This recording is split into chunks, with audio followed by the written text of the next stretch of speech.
Hi everybody, here we are again, and it's a Cooper's 86-day Pilsner.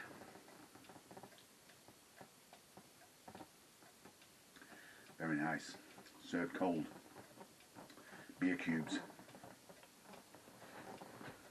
So, that's pretty much the label. Ingredients in foreign.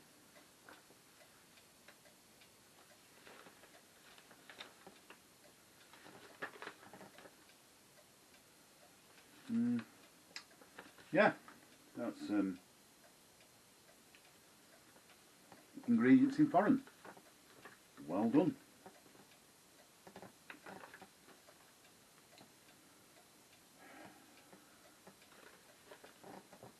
It's beer made out of molten hops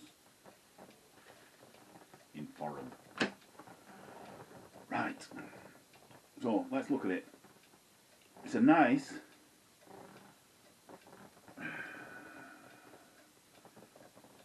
it's not quite polished, I don't think. Very close to polished, not quite. But there is condensation on the glass, because as I say, it's cold. I can see stuff through it. We can see fingers through it. Nice light straw colour. Flashy torch job.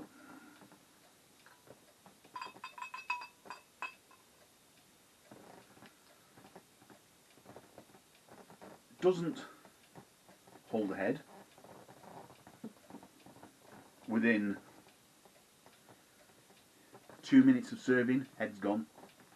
Doesn't hang around. There's not even really a ring. There's a little bit of bubbles on the edges, but that's it. Nearly went in for a swig.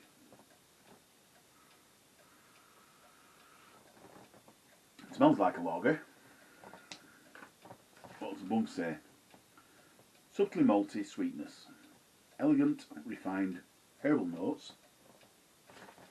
That could be the lagery smell. It has got that. I recently had some Stella Artois, and it has that same sort of aroma to it. Stella Artois type aroma. So it smells like a lager. Pretty good, really. Refreshingly bitter finish with a rich, frothy head.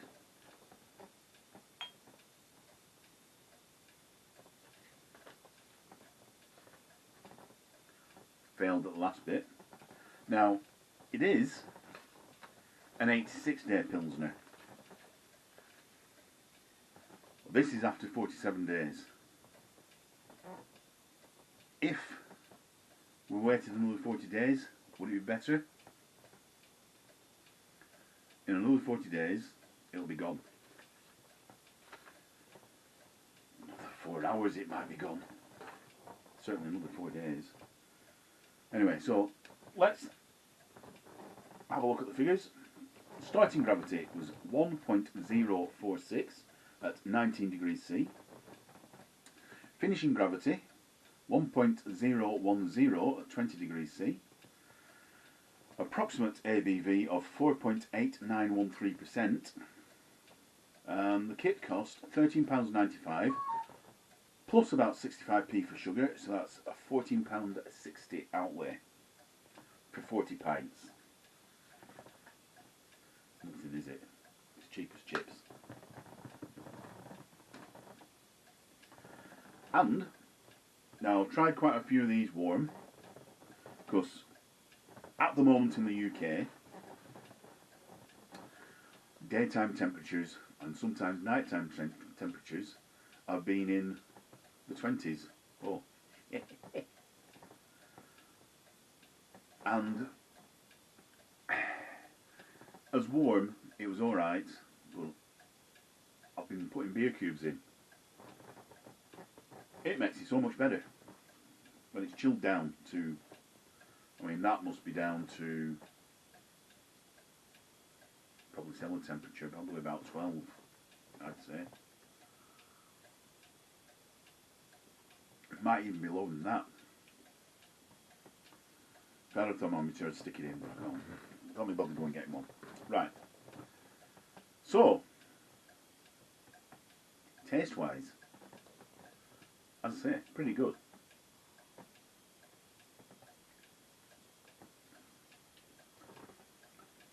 There is a slight sweetness to it, maltiness. No heavy maltiness, it's just possibly a light crystal maltiness or pale malt flavour. There is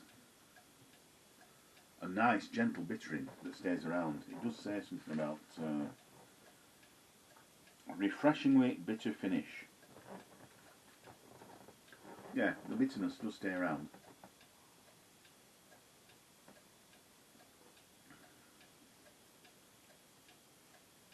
Yeah, just a light beer.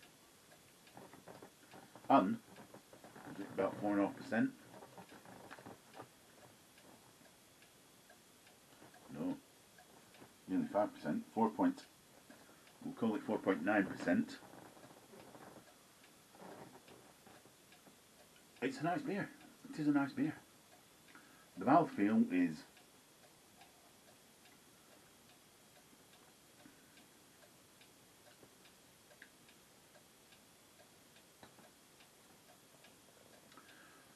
low to medium. But there again, same as most lagers, it tastes like a lager, especially with it being cold. Don't have my beer cold.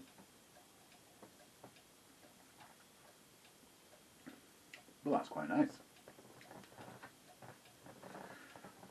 I've been having lagers recently because it's summer and you're supposed to drink lager in summer. I don't know why. It's lighter. Lighter on the flavours. Just lighter. So there's... Yes, it has the subtle malty sweetness and the refreshing bitter finish, pretty much as it describes, really. Quite a nice beer. Would I buy it again? Very possibly. As I say, I've been finding that these kit and kilo kits have improved, some of them. There's occasionally some out there that are a little bit poor still, but they seem to have upped the game a little bit, because let's face it, the alcohol is coming from sugar that is fermentable, so there's nothing left. It doesn't really matter if it's coming from grain, coming from sugar beets.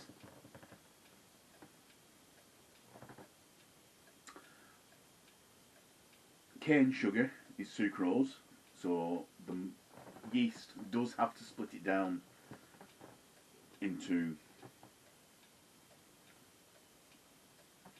a simpler sugar first, and then it then uses it and produces alcohol, providing under anaerobic conditions. I'm going to stop waffling now because we've been for a good 10 minutes now. So, nice beer. Buy it again. Like, comment, subscribe. Cheers. See you next time. Bye. Don't follow the track, 'cause you